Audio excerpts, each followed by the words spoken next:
Hello family, good evening. আর এদিকে দেখো আমাদের রিও শরীরটা আজকে একটু খারাপ হয়েছে।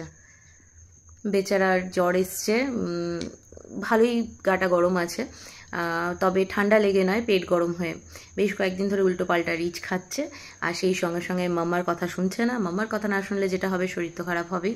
এই যে, তবে হ্যাঁ, ওকে এখন আমি ওষুধ দেবো না, ওকে আমি কিছু ঘরোয়া রেমেডি দিই যাতে করে ওর ওষুধের থেকেও ভালো কাজ হয়। আর সেটাই চলো তোমাদের সাথে শেয়ার করি। আসো, আসো, বসো, পাটা ডুবিয়ে দাও এর মধ্যে। সহ্য করতে পারছো তো? জল একটু গরমই রাখতে হবে বাবা, একটু গরম না থাকলে হবে না। হ্যাঁ, রাখো, এবার ডুবিয়ে বসো। একটু গরম না রাখলে হবে না, শোনো বাবা, পাটা নামা। আচ্ছা, এখানে বলে রাখি, রিওর না হঠাৎ করে পেটটা গরম হয়ে জ্বর এসছে, বুঝেছো? তো মোটামুটি ভালোই এখন জ্বর। বাবা মাথাটা তোল দেখি। হ্যাঁ, ভালো জ্বর রয়েছে গায়ে। তো সবার ফার্স্টে আমরা যেটা করি সব সময়, ওষুধ খাওয়াই। তো এই রেমেডিটা যদি তোমরা করো, ভীষণ ভালো কাজ দেয়। এটাতে কিন্তু ওকে প্রায় 15-20 মিনিটের জন্য গরম জলের মধ্যে বেশ খানিকটা নুন দিয়েছি, তোমরা দেখতেই পেলে। এবার পা দুটোকে এইভাবে ডুবিয়ে 15-20 মিনিট এখানে বসে থাকতে হবে। আর জলটা একটু গরম থাকবে, একেবারে অসহ্যকর হবে এরকম নয়, বাট একটু গরম রাখার চেষ্টা করবে। এবার এইভাবে ও বসে থাকবে 15-20 মিনিট। এরপরে আমি ওকে যেটা খাওয়াবো সেটাও চলো তোমাদের সাথে শেয়ার করছি। তার আগে ও একটুখানি পাটা এখানে মিনিট 15 ভিজিয়ে নিই, তারপরে পা মুছিয়ে ওকে আমি শুয়ে দেবো বিছানায়। কষ্ট হচ্ছে রিও জলটা? ঠিক আছে তো, চলো আমি দেখে নিই ঘড়িটা কটা বাজে। 15 মিনিট তুমি বসবে এইভাবে, ঠিক আছে? আমি ততক্ষণ জলটা বানাতে রেখে আসছি। কষ্ট হচ্ছে, মাথা ব্যথা করছে দেখি, চোখ তো ছলছল করছে, কালকে আবার পরীক্ষা আছে। ঠিক আছে, তুমি বসো, আমি জলটা বসিয়ে দিয়ে আসছি। তার মধ্যে কালকে আবার রিওর এক্সাম আছে, ইংলিশ আছে কালকে। তো ওটাই ও আমাকে বলছিল, মামা পড়তে বুঝতে পারছি না, কিরকম কি হবে পরীক্ষা বুঝতে পারছি না। তো আমি তাই বললাম, টেনশন নেওয়ার কিছু নেই, সারা বছর তো পড়াশোনা করেছো, আগের দিন রাত্রিবেলা যদি পড়তে না পারো তার জন্য কোনো চাপ নেই। এখন এই যে গরম জলে বসিয়ে দিয়েছি, পাটা ওকে দেখতেই পেলে। এবার একটা ওর জন্য কাড়া বানাবো, এটা খাইয়ে দিয়ে তারপরে ওকে বললাম, তোমার যদি খিদে না পায়, ঘুম পায়, তাহলে একটু ঘুমিয়ে নাও। যত ঘুমাবে সেটা তাড়াতাড়ি ঠিক হয়ে যাবে। আর যদি খিদে পায় তাহলে পরে জল মুড়ি দেবো, যেহেতু পেট গরম থেকে জিনিসটা হয়েছে, তাই রিচ একদমই ওকে আর রাত্রিবেলা কিছু দেবো না। এবার যেটা করবো চলো তোমাদের সাথে শেয়ার করে দিই। এখানে নিয়েছি 1 টেবিল চামচ পরিমাণে মৌরি, 1 টেবিল চামচ গোটা ধনে, আর 1 টেবিল চামচ পরিমাণে গোটা জিরে। এবার এর মধ্যে প্রায় 2 কাপ পরিমাণে জল দেব, 2 থেকে আড়াই কাপ পরিমাণে জল দিলাম। এবার এই জলটাকে হাই ফ্লেমে রেখে প্রথমে ফোটাবো। ভালোভাবে যখন টকবগিয়ে ফুটে যাবে তখন এটাকে মিডিয়াম ফ্লেমে রেখে পুরো অর্ধেক করে নেবো জলটা। মানে এখানে 2 থেকে আড়াই কাপ পরিমাণ জল আছে, সেটাকে 1 কাপ জল করে নেব। আর দেখবে তখন জলের কালারটাও কিন্তু পুরো চেঞ্জ হয়ে যাবে।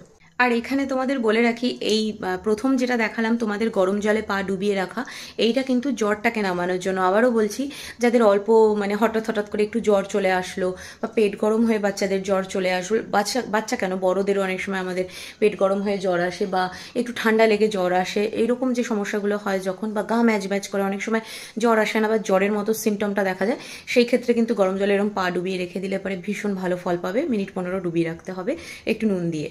আর তা বলে কিন্তু সব জ্বরের জন্য এটা কার্যকরী নয়, কিন্তু হ্যাঁ, যে এই সমস্ত ক্ষেত্রে কার্যকরী, এই সমস্ত ক্ষেত্রে ওষুধটার প্রয়োজন পড়ে না, এতেই কাজ হয়। আর সেকেন্ড, এইটা যেটা দেখাচ্ছি তোমাদের, এইটা কিন্তু পেট গরমের সমস্যাটাকে ঠিক করে দেবে, মানে পেটটাকে ঠান্ডা করবে। পেট গরম হয়ে যে সমস্যাটা শুরু হয়েছে সেই সমস্যাটা শেষ করবে। তার জন্য এইটা ভীষণ ভালো কাজ দেয়, শুধু বাচ্চা নয়, বড়দের জন্য ভীষণ কার্যকরী। এটা মোটামুটি সকাল থেকে ওই 2-3 বার এক কাপ করে যদি খাওয়াও বাচ্চাকে বা বড় যারা রয়েছে তাদেরকেও, তাহলে পরে এই পেট গরমের সমস্যাটা কিন্তু একদিনের মধ্যে সলভ হয়ে যাবে। গরম আছে এখন রিও, নাকি একটু গরম দেবো? আচ্ছা, তো দাঁড়াও আমি দেখে নিই। ভালোই গরম আছে, ঠিক আছে করো। বাচ্চাদের শরীর খারাপ হলে না একটু ভালো লাগে না গো, ঝিমিয়ে থাকে, বিশেষ করে এইরকম বাচ্চা যারা ভীষণ ছটপটে, বক বক করে করে মার একবারে মাথা খারাপ করে দেয়। এখন নিজেই মুখ কাচুমাচু করে বসে রয়েছে, বলছে মাম্মা ভালো লাগছে না, মাথাটা যন্ত্রণা করছে, গা হাত পা ব্যথা করছে। তাহলে চলো এটা করো, এটা করলে তো ঠিক হবে, তারপরে তো আমি আছি, দিচ্ছি। তো সেই জন্যই তোমাদের সাথে ভাবলাম, এখন একটু অসুবিধা হচ্ছে, রিওর বাবাও বাড়িতে নেই, একাই করতে হচ্ছে, বাট তাও ভাবলাম যে না, এই যে ঘরোয়া টিপসগুলো তোমাদের সাথে শেয়ার করি, তোমাদেরও হয়তো উপকারে লাগবে। কারণ তোমরা অনেকেই আমাকে বলো যে আমার এই যে ঘরোয়া রেমেডিগুলো, বিভিন্ন রকম যে রেমেডিগুলো আছে, সেগুলো তোমাদের অনেক কাজে লাগে।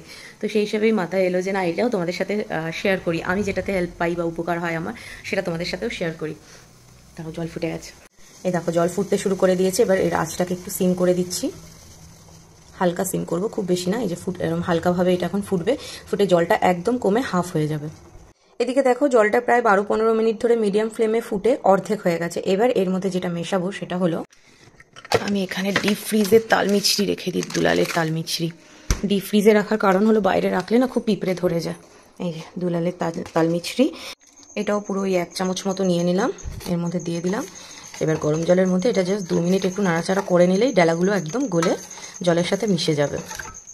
আর অলরেডি দেখতেই পাচ্ছ জলের রং কিন্তু পুরো চেঞ্জ হয়ে গেছে। আর এই জিরে, মৌরি, ধনে যেগুলো রয়েছে এগুলোও কিন্তু প্রথমে জলের উপরে ভেসেছিল, কিন্তু এখন দেখো খেয়াল করে জলের নিচে পড়ে গেছে ম্যাক্সিমামটাই। এবার জাস্ট 2 মিনিট আর একটুখানি ফুটিয়ে নিচ্ছি, ব্যাস তারপরে এটাকে গ্যাস অফ করে ছেঁকে নেব।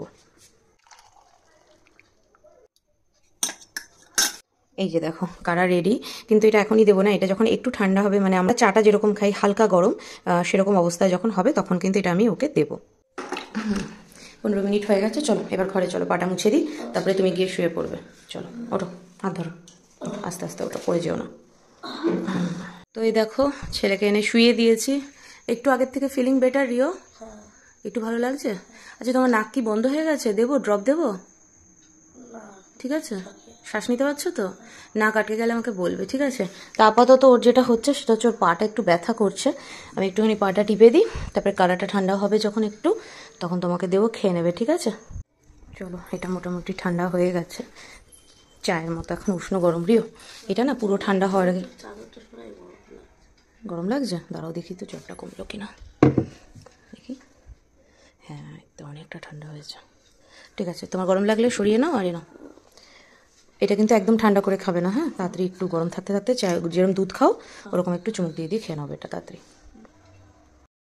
তো চলো রিওকে তো এটা দিয়ে দিয়েছি, রিও খাক। আর মোটামুটি পেট গরমের সমস্যা হলে পরে এরকম যদি দিনে 2-3 বার খাওয়াও তাহলে পেটটাও কিন্তু ঠান্ডা হয়ে যাবে। বা ধরো পেট গরমের সমস্যা হলেই শুধু না, অনেক সময় একটা না অনেক রিচ খেয়ে শরীর যখন গরম হয়ে যায়, এটা কিন্তু বাচ্চা বড় সবার জন্যই খুব উপকারী। আর আমার এখন একটুখানি মুখটা ঝিমিয়ে রয়েছে, কারণ হচ্ছে বাড়িতে বাচ্চা শরীর খারাপ থাকলে যেটা হয় জানোই। আর অনেকে বলতে পারে, যারা নেগেটিভ কমেন্ট করে তারা বলতে পারে যে বাচ্চা শরীর খারাপ তুমি ভিডিও করছো। হ্যাঁ, ভিডিও করছি এই কারণে কি, আমার ভিডিও থেকে আমি জানি আমার ফ্যামিলি মেম্বার অনেকেরই অনেক রকম হেল্প হয়। ইভেন তারা আমাকে বলেও শেয়ার করতে যে এই সমস্ত ঘরোয়া রেমেডিগুলো যেগুলো বাচ্চাদের জন্য বড়দের জন্য খুবই হেল্পফুল, সেই জন্যই ভাবলাম তোমাদের সাথে যতই অসুবিধা হোক একটুখানি শেয়ার করে দিই, যাতে তোমাদের উপকারে লাগে। তো চলো টাটা, সবাই ভালো থেকো, আর রিওর জন্য প্রে করো, রিওর জন্য কালকে মানে শরীরটা ভালো হয়ে গিয়ে এক্সামটা ভালো করে দিতে পারে।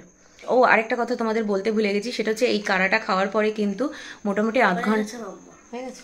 এই দেখো ফিনিশ, থ্যাংক ইউ। ভালো লাগছে এখন? একটু ভালো লাগছে, আরো ভালো হয়ে যাবে। আচ্ছা এই যেটা বলছিলাম, এই কাড়াটা খাওয়ার পরে কিন্তু আধ ঘন্টা মতো জল দেবে না বাচ্চাকে, খাওয়ার আগে খাক, কিন্তু খাওয়ার পরে আধ ঘন্টা পরে জল দিও। ও মা, হ্যাঁ একটু টিভি দেখতে পারি? টিভি দেখলে মনটা ভালো হবে, শরীরটা ভালো হবে। আচ্ছা ঠিক আছে, একটুখানি দেখো, বেশি না, বেশি দেখলে চোখে এফেক্ট করবে, অল্প একটু দেখে শুয়ে পড়ো, ঠিক আছে? চলো টাটা।